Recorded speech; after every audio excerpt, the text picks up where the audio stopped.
ತಮಿಳುನಾಡಿಗೆ ಕಾವೇರಿ ನೀರನ್ನು ಬಿಡಬೇಕಾ ಬೇಡವಾ ಅನ್ನೋ ವಿಚಾರಕ್ಕೆ ಸಂಬಂಧಪಟ್ಟಂತೆ ದೆಹಲಿಯಲ್ಲಿ CWMA ಸಭೆ ಈಗಾಗಲೇ ಆರಂಭ ಆಗಿದೆ. ಈ ಸಭೆಯಲ್ಲಿ ರಾಜ್ಯ ಸರ್ಕಾರ ತನ್ನ ವಾದವನ್ನು ಮಂಡಿಸುತ್ತೆ. ಈ ಬರಗಾಲದ ಮಧ್ಯೆ ಕರ್ನಾಟಕದಿಂದ ನೀರು ಹರಿಸಬೇಕಾ, ನೀರಿಗಾಗಿ ತಮಿಳುನಾಡು ಹಠ, ಕರುನಾಡಲ್ಲಿ ಹೋರಾಟ, ಈ ಪರಿಸ್ಥಿತಿ ಇದೆ.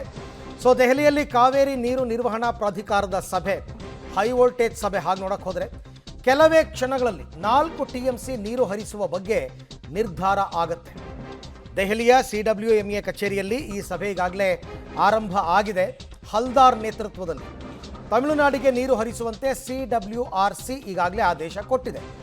ರೆಗ್ಯುಲೇಟರಿ ಕಮಿಟಿಯವರು ಸಭೆಯಲ್ಲಿ ಕರ್ನಾಟಕ, ತಮಿಳುನಾಡು ಅಧಿಕಾರಿಗಳು ಭಾಗಿಯಾಗಿದ್ದಾರೆ. ಈಗಾಗಲೇ ಎರಡೂ ರಾಜ್ಯಗಳು ತಮ್ಮ ತಮ್ಮ ವಾದವನ್ನು ಮುಂದಿಡ್ತಾರೆ. ಕೊನೆಗೆ ಅಂತಿಮವಾಗಿ CWMA ಅಧಿಕಾರಿಗಳು ಒಂದು ತೀರ್ಮಾನಕ್ಕೆ ಬರಬೇಕಾಗತ್ತೆ. CWRC ಅವರು ಕೊಟ್ಟಿರುವ ಆದೇಶ ಸರಿ ಇದೆಯಾ? ಪ್ರತಿನಿತ್ಯ 3500 ಕ್ಯೂಸೆಕ್ ನೀರಿನಂತೆ 15 ದಿನ ನೀರು ಹರಿಸಿ ಅಂತ ಹೇಳಿದೆ CWRC. ಈ ಆದೇಶ ಸರಿ ಇದೆಯಾ, ಸರಿ ಇಲ್ವಾ? ಇದಕ್ಕೆ ಸಂಬಂಧಪಟ್ಟಂತೆ ಈಗ ಸುದೀರ್ಘವಾದ ಚರ್ಚೆ ನಡೀಬೇಕು. ಕರ್ನಾಟಕದ ಪರ ಅಧಿಕಾರಿಗಳು ಕೂಡ ಈಗಾಗಲೇ ತಮ್ಮ ವಾದವನ್ನು ಮಂಡಿಸ್ತಾರೆ. ಏನು ಹೇಳ್ತಾರೆ ಅನ್ನೋದ್ರ ಮೇಲೆ ರಾಜ್ಯದಲ್ಲಿ ಈಗಾಗಲೇ ಕಾವೇರಿ ಕಿಚ್ಚು ಜೋರಾಗ್ತಾ ಇದೆ. ಮೈಸೂರು, ಮಂಡ್ಯ, ರಾಮನಗರ, ಬೆಂಗಳೂರು ಎಲ್ಲ ಕಡೆ ಹೋರಾಟಗಳಾಗಿದೆ. ಕರ್ನಾಟಕ ಬಂದು ಎಚ್ಚರಿಕೆಯನ್ನು ಕೊಟ್ಟಿದ್ದಾರೆ. ಇವತ್ತಿನ CWMA ಸಭೆಯ ತೀರ್ಪಿನ ಬಳಿಕ ಹೋರಾಟ ತೀವ್ರವಾಗುತ್ತಾ, ಶಾಂತವಾಗುತ್ತಾ ಅಂತಕ್ಕಂಥದ್ದು ಗೊತ್ತಾಗುತ್ತೆ.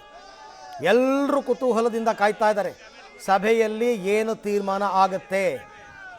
CWRC ಆದೇಶವನ್ನು ಪ್ರಶ್ನೆ ಮಾಡಿ ಕರ್ನಾಟಕ ಮೇಲ್ಮನವಿಯನ್ನು ಸಲ್ಲಿಸಿದೆ CWMAಗೆ. ತಮಿಳುನಾಡಿಗೆ ನೀರು ಬಿಡೋದಕ್ಕೆ ಆಗಲ್ಲ, ರಾಜ್ಯದಲ್ಲಿ ಬರಗಾಲ ಇದೆ, ನಮಗೆ ಕುಡಿಯೋದಕ್ಕೆ ನೀರಿಲ್ಲ, ಇನ್ನು ತಮಿಳುನಾಡಿಗೆ ಬೆಳೆಗೆ ನೀರು ಕೊಡೋಕ್ಕಾಗಲ್ಲ ಅನ್ನೋದು ಅವರ ವಾದ. SK ಹಲ್ದಾರ್ ಅಧ್ಯಕ್ಷತೆಯಲ್ಲಿ ಈ ಸಭೆ ಈಗ ನಡೀತಾ ಇದೆ. SK ಹಲ್ದಾರ್ ಸಭೆಯಲ್ಲಿ ರಾಜ್ಯದ ಪರವಾಗಿ ಗೌರವ್ ಗುಪ್ತಾ ಅವರು ಭಾಗಿಯಾಗಿದ್ದಾರೆ. ತಮ್ಮ ವಾದವನ್ನು ಅವರು ಮಂಡಿಸ್ತಾರೆ. ತಮಿಳುನಾಡು ಅಧಿಕಾರಿಗಳು ವರ್ಚುವಲ್ ಆಗಿ ಸಭೆಯಲ್ಲಿ ಭಾಗಿಯಾಗಿದ್ದಾರೆ, ಖುದ್ದಾಗಿ ಯಾರೂ ಬಂದಿಲ್ಲ ಅಂತ. ಇನ್ನು ಜಲಸಂಪನ್ಮೂಲ ಕಾರ್ಯದರ್ಶಿ ಸತ್ಯಪ್ರತಾಪ್ ಅವರು ಕೂಡ ಈ ಸಭೆಯಲ್ಲಿ ಭಾಗಿಯಾಗಿದ್ದಾರೆ. ಇವಾಗ ನಡೀತಾ ಇರ್ತಕ್ಕಂಥದ್ದು ವಾದ ಮಂಡಿಸ್ತಾ ಇದ್ದಾರೆ. ಕರ್ನಾಟಕ ಮತ್ತು ತಮಿಳುನಾಡಿನ ಅಧಿಕಾರಿಗಳು ಅವರವರ ವಾದವನ್ನು SK ಹಲ್ದಾರ್ ಅವರು ಕೇಳ್ತಾ ಇದ್ದಾರೆ. ವಾಸ್ತವ ಸ್ಥಿತಿ ಏನು ನಾವು ಕೇಳ್ತಾ ಇರೋದು, ನೀವು ಬೇಕಾದರೆ ಅಬ್ಸರ್ವರ್ಸ್ನ ಕಳಿಸ್ಕೊಡಿ ನಮ್ಮ ರಾಜ್ಯಕ್ಕೆ, ನಾವೇನು ತೋರಿಸ್ಬೇಕು ನಿಮಗೆಲ್ಲ ತೋರಿಸ್ತೀವಿ, ಆಮೇಲೆ ತೀರ್ಮಾನ ತಗೊಳ್ಳಿ ಅಂತ. ಸೊ ಏನಾಗುತ್ತೆ ಅಂತಕ್ಕಂಥದ್ದೇ ಕುತೂಹಲ. ಈ ಬಗ್ಗೆ ಮತ್ತಷ್ಟು ಮಾಹಿತಿ ನಮ್ಮ ದೆಹಲಿ ಪ್ರತಿನಿಧಿ ಶಬೀರ್ ಅವರಿಂದ ಪಡ್ಕೊಳ್ಳೋಣ. ಶಬೀರ್, ಈಗ ಸಭೆ ಆರಂಭ ಆಗಿ ಎಷ್ಟೊತ್ತಾಯಿತು, ಏನೇನು ವಿಚಾರಗಳು ಚರ್ಚೆಗೆ ಬರ್ತಾ ಇದೆ, ಇವತ್ತೇ ಏನಾದರೂ ತೀರ್ಪು ಹೊರಬೀಳುವ ಸಾಧ್ಯತೆ ಇದೆಯಾ ಇಲ್ವಾ? ನೋಡಿ, ಒಂದು 15ರಿಂದ 20 ನಿಮಿಷ ಆಯಿತು ಸಭೆ ಶುರುವಾಗಿ. SK ಹಲ್ದಾರ್ ಅವರ ನೇತೃತ್ವದಲ್ಲಿ ಈ ಸಭೆ ನಡೀತಾ ಇದೆ. ಕರ್ನಾಟಕದಿಂದ ಹೆಚ್ಚುವರಿ ಪ್ರಧಾನ ಕಾರ್ಯದರ್ಶಿಯಾಗಿರುವಂಥ ಗೌರವ್ ಗುಪ್ತಾ ಅವರು ಭಾಗಿಯಾಗಿದ್ದಾರೆ. ತಮಿಳುನಾಡಿನ ಎಲ್ಲ ಅಧಿಕಾರಿಗಳು ಕೂಡ ವರ್ಚುವಲ್ ಆಗಿ, ಅಂದರೆ ವಿಡಿಯೋ ಕಾನ್ಫರೆನ್ಸ್ನ ಮೂಲಕ ಈ ಸಭೆಯಲ್ಲಿ ಭಾಗಿಯಾಗಿರುವಂಥದ್ದು. ಈಗ ಒಂದೊಂದೇ ರಾಜ್ಯಗಳ ವಾದವನ್ನು ಕೂಡ ಕೇಳಲಾಗುತ್ತೆ. ಮುಖ್ಯವಾಗಿ ಇಲ್ಲಿ ಕೇವಲ ಕರ್ನಾಟಕ ಮತ್ತು ತಮಿಳುನಾಡು ಇಲ್ಲ, ಕೇರಳ ಮತ್ತು ಪುದುಚೇರಿಯ ಪ್ರತಿನಿಧಿಗಳು ಕೂಡ ಇರ್ತಾರೆ. ಅವರು ಕೂಡ ವರ್ಚುವಲ್ ಆಗಿ ಭಾಗಿಯಾಗಿರುವಂಥದ್ದು. 4 ರಾಜ್ಯಗಳ ಅಭಿಪ್ರಾಯಗಳನ್ನು ಕೂಡ ಇಲ್ಲಿ ಸಂಗ್ರಹಿಸುವಂಥ ಕೆಲಸಗಳನ್ನು ಕೂಡ ಮಾಡಲಾಗುತ್ತೆ. ಮುಖ್ಯವಾಗಿ ಈ ವಿವಾದ ಇರುವಂಥದ್ದು ಕರ್ನಾಟಕ ಮತ್ತು ತಮಿಳುನಾಡಿನ ಮಧ್ಯೆ ಆಗಿರುವಂಥ ಹಿನ್ನೆಲೆಯಲ್ಲಿ ಹೆಚ್ಚು ವಿಚಾರಗಳು ಎರಡೂ ರಾಜ್ಯಗಳು ಪ್ರಸ್ತಾಪ ಮಾಡ್ತವೆ. ಈಗ ಮುಖ್ಯವಾಗಿ ಕರ್ನಾಟಕದ ಗೌರವ್ ಗುಪ್ತಾ ಅವರು ಕೂಡ ಈಗಾಗಲೇ ಬಂದಿರುವಂಥ ಹಿನ್ನೆಲೆಯಲ್ಲಿ ಅವರು ಮೊದಲು ತಮ್ಮ ಪ್ರೆಸೆಂಟೇಷನನ್ನು ಕೊಡ್ತಾ ಇರುವಂಥದ್ದು. ಈಗಾಗಲೇ ಸಾಕಷ್ಟು ಪ್ರಿಪ್ರೇಷನನ್ನು ಮಾಡಿಕೊಂಡು ಅವ್ರು ಬಂದಿದ್ದರು.